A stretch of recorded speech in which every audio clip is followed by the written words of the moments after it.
We have talked about the things people are taught. There are also things, experiences that children go through that damage them. These are things which are negative life experiences. For example, a child experiences loss of a parent. A parent dies when a child is young, or a parent leaves the marriage.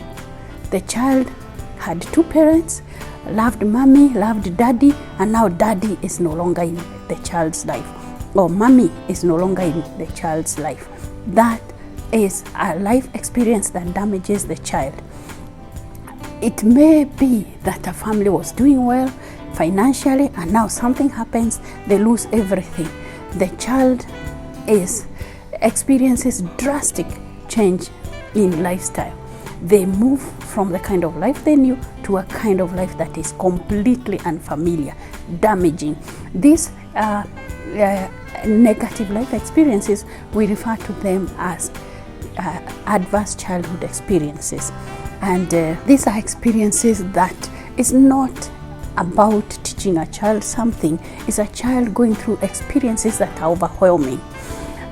When a child goes through an experience that is beyond their capacity to handle, like loss of a parent, like being abused. It could be sexual abuse. There are many children who are sexually assaulted when they are young. It is beyond their capacity to handle. There are also issues such as parents who are not healthy themselves. They are going through depression, they are going through grief, they are going through substance abuse problems, and they end up harming the children. A child believes mommy is the best person, is the right person, is a person I can trust, is a person I can go to when I'm in trouble. So the child gets hurt, runs to mommy, mommy is depressed, or mommy is high because mommy is using substances. And instead of mommy embracing the child and saying I'm sorry, checking where the child is hurt, being what a child expects of mommy, mommy throws out the child, blames the child, beats the child. That what were you doing when you are getting hurt? What was wrong with you when you are getting hurt? That ends up harming the child. What the script the child has of what mommy is supposed to be is not what is happening in reality. That disappointment harms the child. It can be even a child is, for example, bullied by other children in school or by other children in the neighborhood. Something happens that is beyond the capacity of a child to handle. These life experiences that harm children, we refer to them as trauma. They are traumatic experiences. And when I talk about childhood trauma, many people act like it is a very foreign thing, like it's a very shameful thing. They quickly rush to be defensive. Me, I didn't experience any trauma. I grew up in a very supportive home. My parents were very supportive. But most people, probably 7 out of 10, they experience some kind of trauma. It's the degree that varies. There's somebody who lost a parent. There's somebody whose parent was going through some tough times and was not a supportive parent.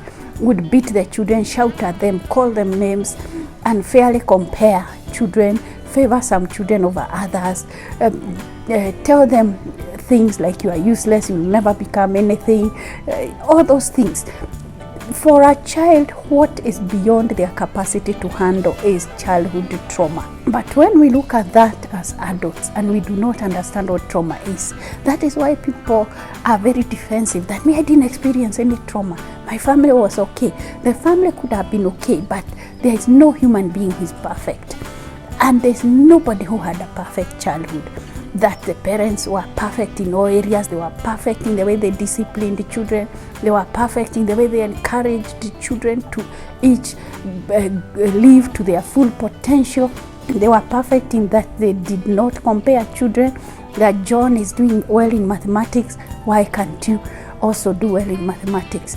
That the child who was doing well in football while another one was doing well in art, that the parents did not compare them, that one did not get bullied, that the teachers in school were perfect. They understood that some students are slow, others have certain behavior problems, that if a child portrayed behavior problems in school, the teachers knew that this child might be going through tough times at home.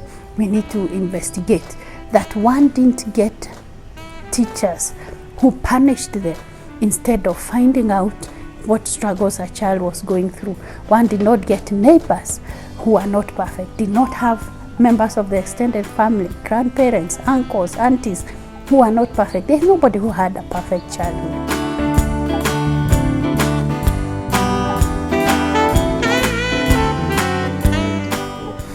I'm sure you've heard a lot of talk about narcissistic moms, narcissistic dads, narcissistic parents.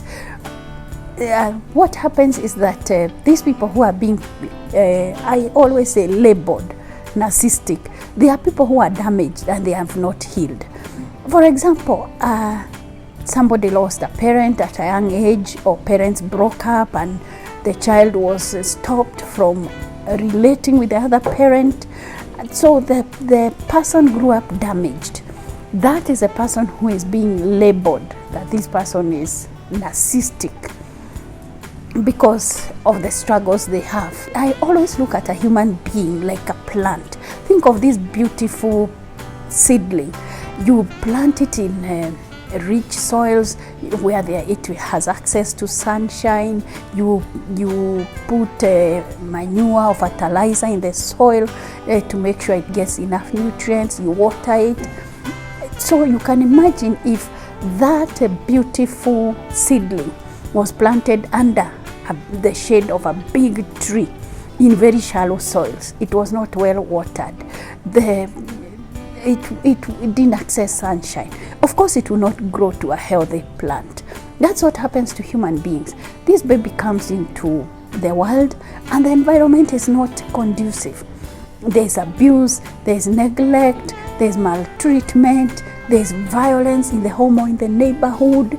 The parents are busy doing other things. The children are just left on their own. They are not loved, they are not taken care of. Those children, just like that seedling which was planted in unhealthy conditions, they grow up to be damaged. And when they grow up damaged, those are the people who are judged harshly by society. They are called all kinds of names. They are called abusive, they are called toxic, they are called narcissistic, they are called all those names, but they did not choose to be that way. It is not a choice somebody makes, that I want to be a difficult person. I want to be somebody with a temper. I want to be somebody with anger issues. I want to be somebody with jealousy issues. I want to be somebody who gossips or who mistreats other people. No, it is just the environment that people grew up in was not conducive. So they did not blossom. This child who came into the world didn't have the right environment in order to blossom to their full potential. And that is why we take this reparenting journey in order to revisit the roots.